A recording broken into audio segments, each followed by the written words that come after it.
1925, Henry Gerber founded the first homophile organization in the United States.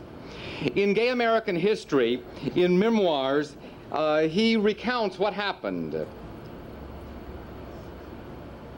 From 1920 to 1923, I served with the Army of Occupation in Germany after World War I. In Koblenz on the Rhine, I subscribed to German homophile magazines, and I made several trips to Berlin and saw how German culture treated homophiles. When I returned home, I got a job with the Post Office Department and set about to create something similar in my own country. The only support I got was from poor people. John, a preacher who earned his living preaching brotherly love to small groups of Negroes. Ralph, whose job with the railroad was already in jeopardy because his true nature had become known. And Al, an indigent laundry queen.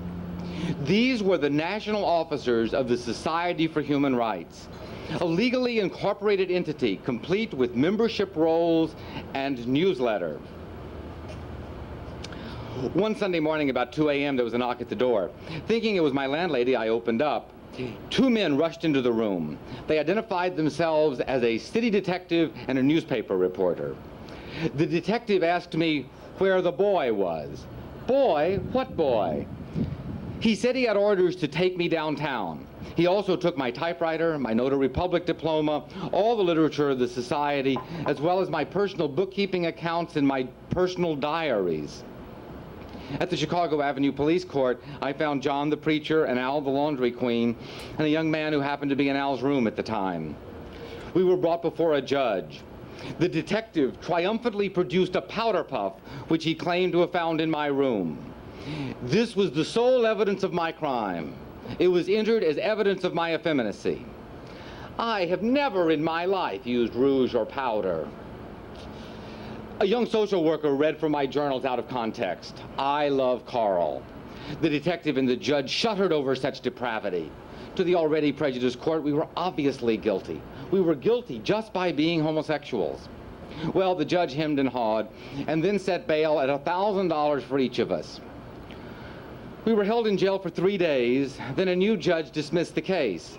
It seems there had been no warrants obtained for our arrests. The police, I'm sure, hoped or expected to find us in bed. They could imagine homosexuals no other way.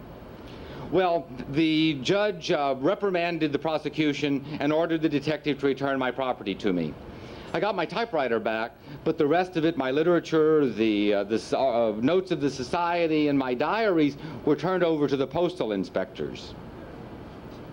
2 weeks later, a letter arrived from Washington informing me that I had been dismissed from my position with the Post Office Department for conduct unbecoming a postal worker.